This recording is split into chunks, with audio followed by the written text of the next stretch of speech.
তো বন্ধুরা, এই পেজের সর্বপ্রথম এই ব্লগটি করতে যাচ্ছি, দেখি আপনাদের কেমন লাগে। আর পুরো ব্লগটি দেখবেন, আশা করি আপনাদের ভালো লাগবে এবং আপনাদের মতামত জানাবেন আমার প্রথম ব্লগটি কেমন হলো। তো আসলে এখন নৌকা ভ্রমণ করার চেষ্টা করলাম আপনাদের মাঝে, একটু ক্যামেরার সামনে এসে কথা বলার চেষ্টা করলাম। আসলে এখন যে নদীটি আমরা উপভোগ করতেছি এটা হচ্ছে আপনার চট্টগ্রামের কর্ণফুলী নদী, এবং আসলে নদীতে এনজয় করার মজা আলাদা। যারা নৌকা ভ্রমণ করেন তারা আসলে জানেন, খুব চমৎকার একটি পরিবেশ। এটা হচ্ছে চট্টগ্রাম কর্ণফুলী এলাকা। আর যারা চেনেন তারা অবশ্যই জানেন, আর যারা এখনও নদী ভ্রমণ করেন নাই তারা অবশ্যই বলবো যে নৌকা ভ্রমণ করা অবশ্যই প্রয়োজন। আসলে যত ঘুরবেন আপনি জীবনে তত কিছু শিখতে পারবেন। এখন দেখতে পাচ্ছেন যে ওই দেখা যায় কিন্তু নতুন ব্রিজ, যারা চট্টগ্রামে জানেন নতুন ব্রিজের কথা কিন্তু শুনে থাকেন। এটা হচ্ছে সেই নতুন ব্রিজ, অনেক দূর থেকে তারপরে জুম করে দেখানোর চেষ্টা করলাম। আসলে চমৎকার একটি পরিবেশে এখন আপনাদেরকে দেখাবো। আস্তে আস্তে ভিডিওটা কন্টিনিউ করতে থাকেন, অনেক কিছু দেখার বাকি আছে আজকের এই ব্লগে।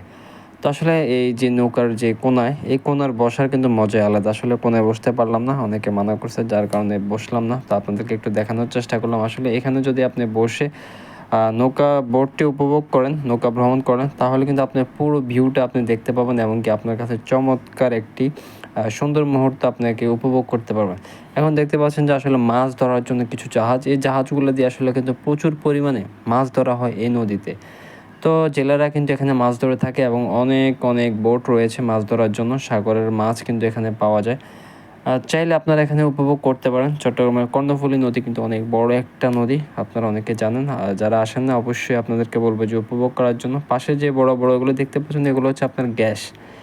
এগুলো হচ্ছে এখানে গ্যাস ফ্যাক্টরি, এখানে প্রচুর পরিমাণে গ্যাস উৎপন্ন হয়। আর এই জায়গাটা হচ্ছে কি, বাইরের কান্ট্রি থেকে যে জাহাজগুলো আসে এখান থেকে লোডিং আনলোডিং করার মেইন ঘাঁটি হচ্ছে এটা।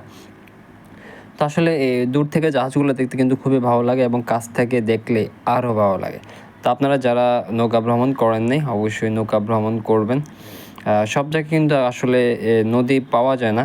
তো চট্টগ্রামে যারা আসেন না অবশ্যই আসবেন, এখানে নৌকা ভ্রমণ করবেন। আর কেমন লাগলো আপনাদের ভিডিওটা, এবং আসলে যারা এখনও ভিডিওটা কন্টিনিউ করছেন তারা অবশ্যই আপনাদের মতামত জানিয়ে যাবেন। যারা এখনও লাইক কমেন্ট করেন না অবশ্যই একটা লাইক একটা কমেন্ট, আর পারলে আপনার শেয়ার করে আপনার টাইমলাইনে রেখে দিবেন, যেন আমি আগে বলেছি আমার এই ব্লগটা হচ্ছে আমার এই পেজের জন্য সর্বপ্রথম ব্লগ। তো আপনাদের কেমন লাগে আপনাদের অবশ্যই আপনাদের মতামতটা জানিয়ে যাবেন। আসলে কর্ণফুলী পানির যে ঢেউটা, আসলে ঢেউটা দেখানোর চেষ্টা করতেছি। দেখতে পাচ্ছেন অসাধারণ একটি ঢেউ। আপনারা বিকেলবেলা যদি আসেন এখানে আসলে কিন্তু আপনারা বুঝতে পারবেন যে আসলে কত সুন্দর একটি নদী।